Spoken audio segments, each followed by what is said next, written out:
a fire on Bowery, and the lights won't even turn on no more. They might as well let the city die, since the place we went in the summer that night is gone. Welcome to another edition of the Sunshine Spotlight. This gentleman needs no introduction, so I'm not going to no, I will. His name is Matt Sucich, who is my partner Adam Duritz's favorite New York songwriter and one of my favorite songwriters. And thank you for giving us some time today on Sunshine Spotlight, man. It's good to see you. Likewise. Good to see you. I'm happy to be here. Yeah. So much stuff to talk about. I did want to bring this bit of nostalgia up at the beginning. Do you realize the last show I saw anywhere was your concert at the, where was that? February 7th. I just looked it up. Rockwood. We were all there. Adam was there. Yeah. Everybody was there. It was a great show. Last time I saw a live event. It's stunning to think it's been over a year, man. Stunning. I know. It's that was a few days ago when I don't know when you're airing this, but we for people watching, we taped this early February. So that had just passed that anniversary. And you know how like the phone tells you memories, like it'll pop up without asking. Yeah. And that was one of the memories. It was like, holy crap, that was a year ago. It's unbelievable. Yeah, it really is. And one of the reasons we started the show is because of that, connecting with people. And I know you have not been stagnant in anything you've done for your art. Let's talk about performing first recently. And we're going to play a snippet of that, which is great. A track from that. You did a Paste event sessions at the Cutting Room in New York. You've done a couple of these things. How has that been for you? Because I've said many times about your performing, it really does connect on a very personal and intimate level. But to do it with the cameras in an empty room and you sitting there, how have you found being able to, to connect using that format? Well, different examples, because the Pace session was great. I did a show at Tarrytown Music Hall recently. Right. Similarly, those two were alike in that there was no interaction. It was an empty room, empty space, just to me performing to cameras. But on a different level, it's really been kind of special, the live streaming, as far as like Instagram goes, or I did a show at Rockwood, a live stream at Rockwood, and they had a really great interface where they have an iPad for you. Yes. If you wanted to, you didn't have to, but if you wanted to, you could check and see people interacting. And I said hello to you. I watched that. That was great. Yeah. And before the pandemic, I had been doing since like the fall before. I think it was like September, a year ago, September. I started doing a somewhat regular weekly stream. Right. On my Instagram live. They were haphazard. There was never a schedule really, but I would hop on at a random time of day, and people would come, and it was fun. And I think that was really helpful for me when we did have to stay home to feel comfortable doing that, because it's a weird thing to do. I would imagine. But I will say, like, having the interaction is really special. It's like it's built a relationship between fans, not just me and fans, but people. I hear from fans all the time saying that they met people on the live stream and now they're in touch regularly because of that, and that's really cool. That's very cool. And that's the same kind of community you get in person, but we're just not in person. Right. And think about the community that will be built when you finally get to play again. Those people all get to actually meet and be in a room. That's going to be like New Year's Eve every night. Yeah, exactly. It's an interesting social dynamic. One of the things you and I chatted about before we did this, as we will do, is how prolific, and I'm going to use that word. You didn't use that word, but I will. You've been during this pandemic. One of the things I've talked about with other guests is that for a writer, this has been some weird sort of dark gift to be forced to be isolated and not spend my time, although I miss them, the podcasts, going to see shows, writing articles, interacting socially. It forced me to create and work on a book that I've been meaning to do. You spent this time writing an entire record, and that really wasn't even in the cards, was it? Talk about what you've done during this quarantine. No, it wasn't. It was not supposed to be a record. It was just I had, since $1,000 Dinners came out, which was my last full length, that came out March 2019. Right. And since then, you know, we've been playing shows regularly, and I hadn't really committed time to writing new songs. And that's how I work, kind of. Like, I'm not writing all the time. Like, I'm writing all the time without writing all the time. You know what I mean? Like, I jot down things when they come to me, but I'm never sitting down to write songs religiously the way a lot of songwriters do. And I think, you know, there's benefits to both approaches, but I had only written like 1.5 songs since that record. And then, you know, we all have to stay inside for a while, and little by little, songs just came popping out, you know, I was picking up a guitar, and then I guess that opened the gates, you know, and then the songs just started coming. And before I knew it, I had, you know, a healthy little stack of typewritten lyrics that I liked. And the songs, I kept playing them every day, and I dug them. And after that burst of writing, I liked them enough to want to make a record. Everybody knows, and if you don't, you could check out the Aquarium piece I wrote about Matt's record, $1,000 Dinners, what I feel about that. It's I think it's under the tragic comedy of Matt Sucich on the Aquarium Weekly. One of my favorite pieces that I ever wrote, because that's one of my favorite records. And having heard the tracks of your upcoming record of all these songs, I got to tell you, there has been a step up in many ways. And I'm wondering a couple of things. How much of being quarantined affected these songs? You had a couple you were telling me before you started, but how much of that, because it seems lyrically those themes are seeping into your work. Yeah, I don't want to talk too much about, because I really think there's a universal vibe to them. And so I don't want to get too deep on the personal angle, but yes, the theme throughout is very much like solitude in a way, but I'm really hesitant to say it's like a pandemic, you know, themed thing, just because it's so much more to me than it has nothing to do with what we all lived through this last year, so much as you know, my interpretation of what goes on in my head, you know? And I think it was just that suddenly there was this time that I dedicated to spilling it out onto paper. We're going to play a performance clip here from your Paste sessions that were at the Cutting Room, as I mentioned, in New York City, just last month, right? Was it January? Yeah.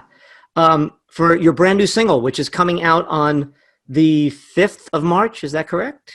All right. That's right. It's a beautiful song. It's one of my favorites on the record. Let's watch that, and we'll come back and talk about the new record here. This is Matt Sucich with a wonderful new song called I Don't.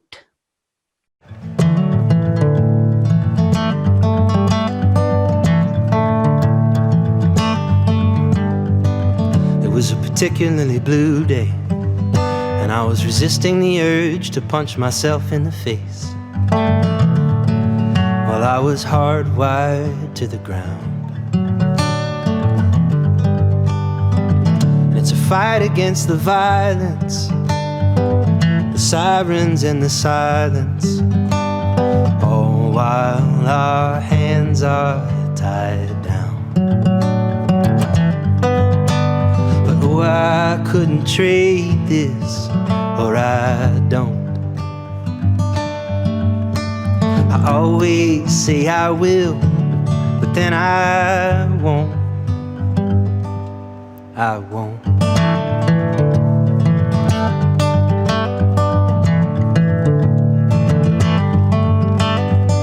And it's a momentary lapse, a loose grip or a bad grasp, or maybe just the way that your last dance left you standing there. And that's a fine looking note you wrote. I think I'll keep it close, 'cause I don't know why I ever tried to go anywhere. Oh, I couldn't trade this, or I won't. I always say I will, but then I don't. I don't.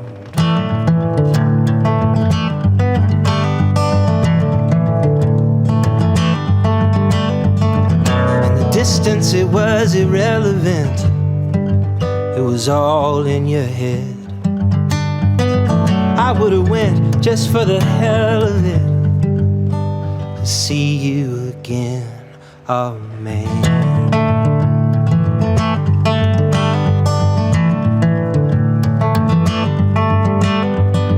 Now I still see you on the telephone, and the memories are all highs and lows, like an ocean dream or a song heard on the radio. Oh, I can never trade this, I know. I always think I might, but then I don't. Yeah, I can never trade this, I know. I always say I will, but then I don't. I don't, na na na na.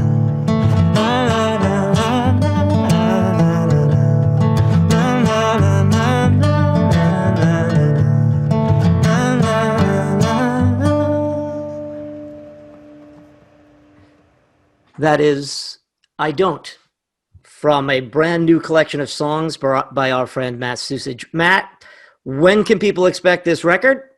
And if I may, do you have a title for it yet? Yeah, the title is Don't Be So Hard on Yourself.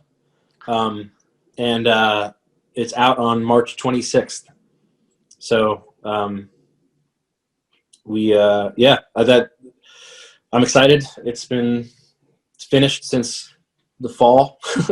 And I know that's not a lot of time in artist speak, but I'm an independent, so I choose when shit comes out. You know what I mean? Right. I think a lot of people, they have finished records and they wait like a year or so to put it out. And maybe I'm a fool. Maybe I should, work harder on finding people to help promote it for me. But that's what you're here for, right? Yeah. Let me do that. Yeah. So yeah, it's been sitting around for a while, and I'm excited to finally have it ready. Yeah, people are going to love it. If you love Matt's work, it's top notch. Congratulations, buddy. It's really great work. Thank you. I was honored to get a advanced copy of some of the digital clips, and it runs beautifully as a record. I'm always impressed with, I come from the old album, and I love the vinyl version of $1,000 Dinners. I love the way songs are sequenced, the way they're laid out. You do a fantastic job with that. So great work on that record. People are going to love it, like I said. Couple of things. Did you work with the same team as $1,000 Dinners? How did the making of this record commence? Similarly. The difference was this one was produced by myself and Jeff Fettig, who is the engineer of the Creamery, which is a studio in Greenpoint. The $1,000 Dinners I produced with Kiyoshi Matsuyama, who is a guitar player in my band, good friend. And this time around, because of the circumstances, it was just less of a group effort on that end. Sure. And we ended up getting, obviously they're on the record. Kiyoshi and Lily are there. Brian Cantor, the drummer from several songs on $1,000 Dinners, plays on See You Soon. Sarah Goldstone plays keys, as well as Nat Osborne. Will Hensley plays pedal steel, and Jeff Fettig also chimes in here and there with some stuff. And it was just a and Adam Duritz, which I'm really excited about, that he agreed to sing on some songs. But it came through, you know, I thought this is a perfect opportunity to do an acoustic record. You know, we can't have the band in the same room. We can't do all that kind of stuff. And then I blame See You Soon, because I wrote See You Soon, and it was just, I saw it in my head. I was like, this is not an acoustic song. Like, this needs to be the full band treatment. And I pictured it like that. This is a live song. Like, this needs to be something I play. I can't wait to play shows again. And that single-handedly ruined the idea of an acoustic record for me. And so little by little, we started piecing things together, and Jeff played such a fantastic role, because he was, you know, we took all the precautions, and over the course of several weeks last summer, we went in and 3 days at a time, you know,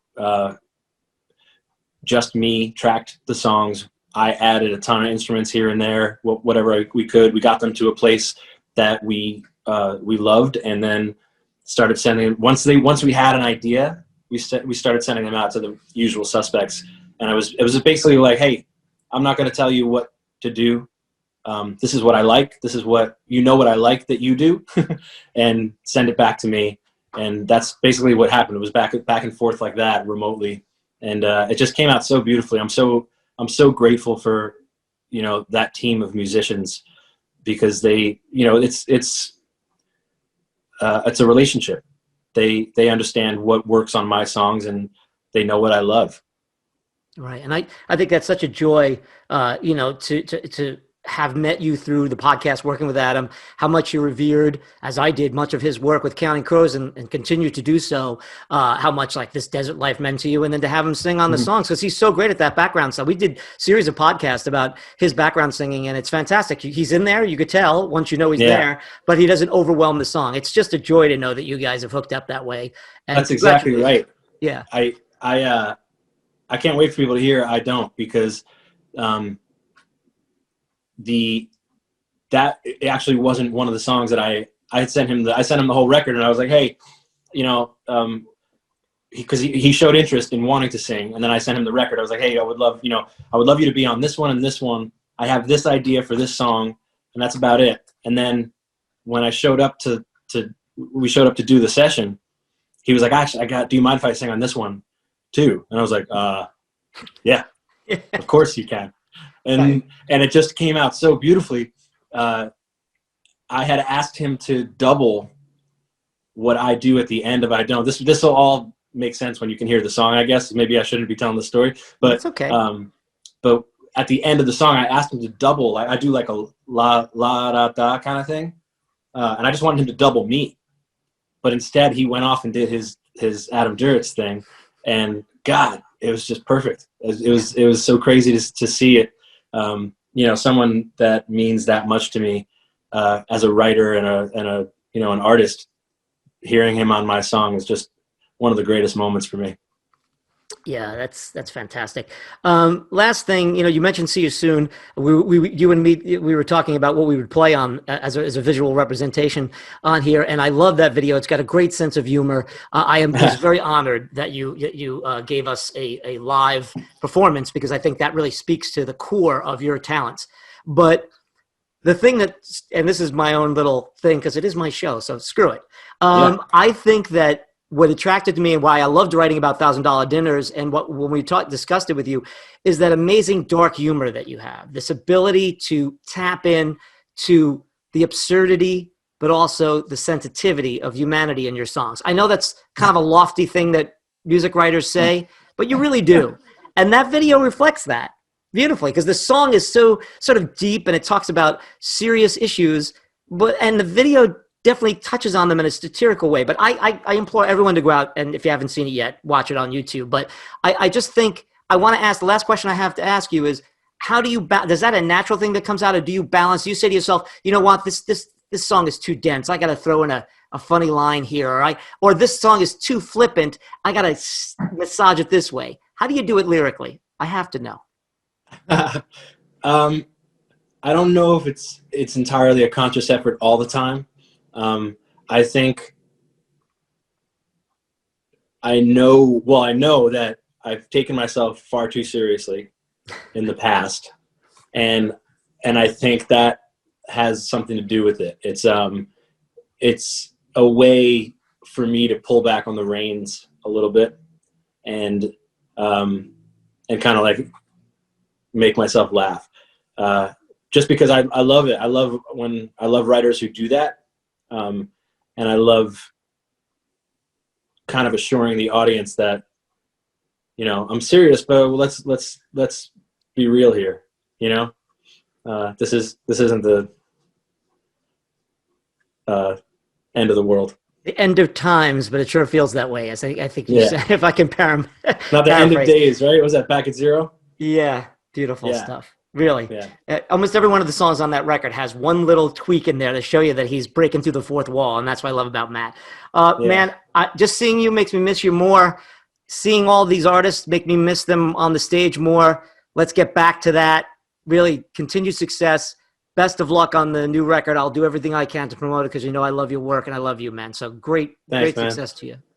Love you guys too. I appreciate you taking the time to do this, and it's gonna be a party when we can all be together again. Yeah, man, you said it. All right, this has been Sunshine Spotlight. That is Matt Sucich. Look forward to his new record coming out in the next month. And if you're seeing this after March, go and check it out on Spotify or wherever you listen to it. And the new single coming out on March 5th. Until then, you know, peace. And I will see you soon. I'm gonna see you real soon.